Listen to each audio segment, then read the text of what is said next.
Okay, overtaking. Let's talk about it. Overtaking is quite a big subject. I've taken a few examples of passing here, and I'm going to talk about some of the thought processes I go through when I'm passing these individual riders. One of the first things I realise when I'm approaching slower riders is my actual closure speed. If I close rapidly, like on these two riders here, I know that the overtake is going to be fairly swift. The next thing is what point on the track, what feature of the track that I can use which can help me to get past these riders, and what features should you try and hold back a little bit from before actually trying to attempt the pass. This first example of overtake is at the chicane coming onto the start-finish straight at Manicourt. It's a very tight chicane and it's virtually impossible to overtake actually going through the chicane, so you're better off waiting to the exit and getting a good drive out onto the straight. That was my plan here, was to get the first of these two riders coming out of the chicane and getting a good draft up onto the straight. So what I didn't want to be is really close to him going through the chicane. I wanted to ideally run through the chicane faster than him, and that would help to catapult me onto the straight. So as we're rolling up to the chicane here, this gap, I'm trying to keep that gap. So as we roll into the chicane, I can run through the chicane physically faster and use that extra speed out onto the straight. And the plan was going quite well until he runs over the curb and has to back right off the throttle. And as you can tell, the gap now disappears to next to nothing. So I'm right up behind him. I'm now in a situation where I'm reacting to what he's doing. And it's one of the big things when it comes to overtaking people, is to not try and react to what they're doing in front of it. Have a plan that what you're going to execute and get on with that plan.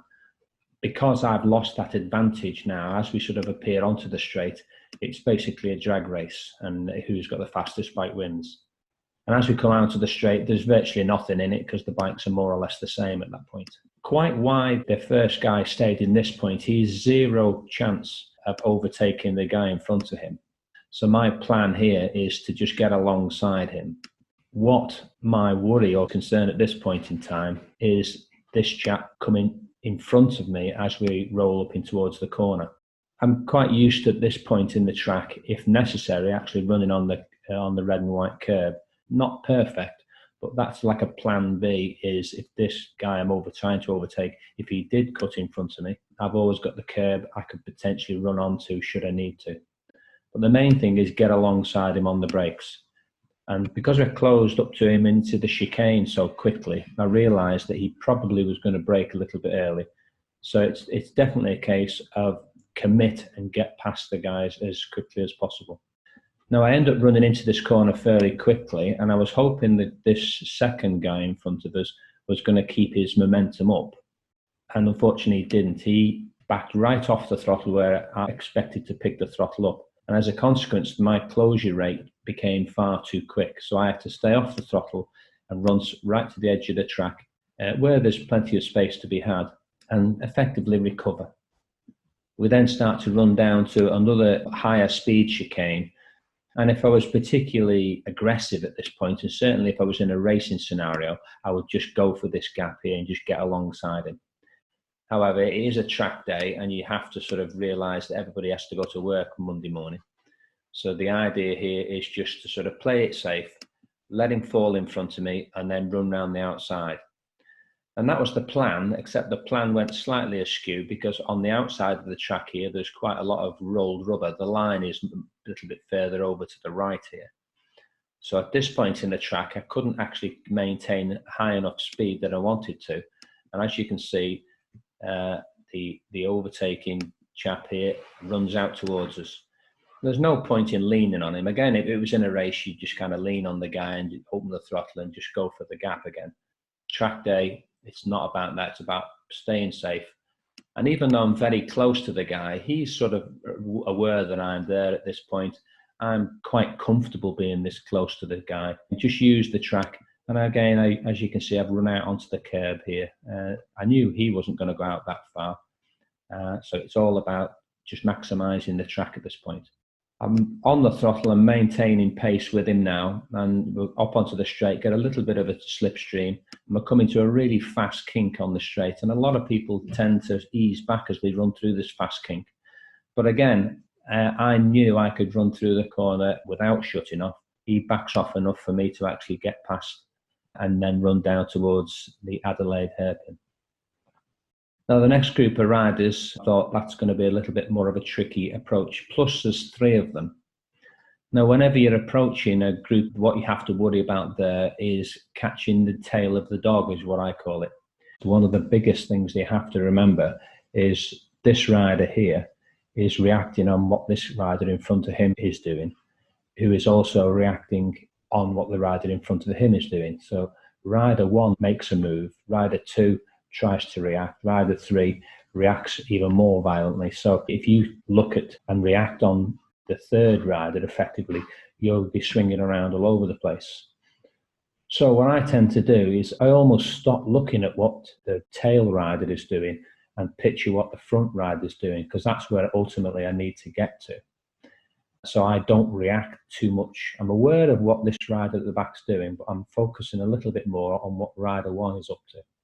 So we're coming into a long looping 180-degree corner. Now, as we run through the corner, there's very little point in me trying to go underneath him. He gets a good drive out of here, so it's not much point in trying to get underneath him at this point. So now I'm looking into the distance on the straight running up to the chicane. The breaking point is after the overhead gantry, and the rider to my left at this point doesn't know I'm there. He's probably going to stay over on the left-hand side of the track. There's very few people who would actually come over to the right as we're coming up here. But he's for some reason, he makes a little bit of a move here, and I'm going left, and he sort of starts to come out to the right. So we run fairly close. He realizes I'm there at that point, and I make my move on the brake. 2 riders again in front. So I'm not going to even attempt to try and get underneath him going into this right. And I know the left coming out of here, it wouldn't be a good move to try and run around the outside of him or dive underneath him. It's just not a fair overtaking maneuver. So I make sure I'm really close to him coming out the left. Give him plenty of room. I'm mid-track here. He's probably going to stay over on the left where the guy in front of him is. So that's what I make my move to get underneath him. But then we're coming into a fairly tight right-hand bend. So that's my plan, is to get alongside this guy in a perfect position to outbrake him into the tight right. Now, because I've compromised my approach here, I'm sort of mid-track as I'd come up into the right-hander, I'm going to lose out a little bit corner speed-wise on the guy in front. But I've made the pass on the first of the riders, so I lose out a little bit on the run out of this corner. And I felt very confident in my braking ability round the left, leading up to the tight right. So that was my plan, was to get reasonably close. I made a good job of braking there and dive up the inside, and then I'm through. Any overtaking manoeuvre, there's always an element of risk. It's largely about managing those risks and also knowing your own limitations. If there's ever any doubt in your mind, it's probably not going to happen. But if you're confident in your own abilities and you're aware of what people are doing around you, the overtake is nearly always on. You just got to be confident and commit. That's my take on overtaking. I'd be happy to assess your riding through your own video.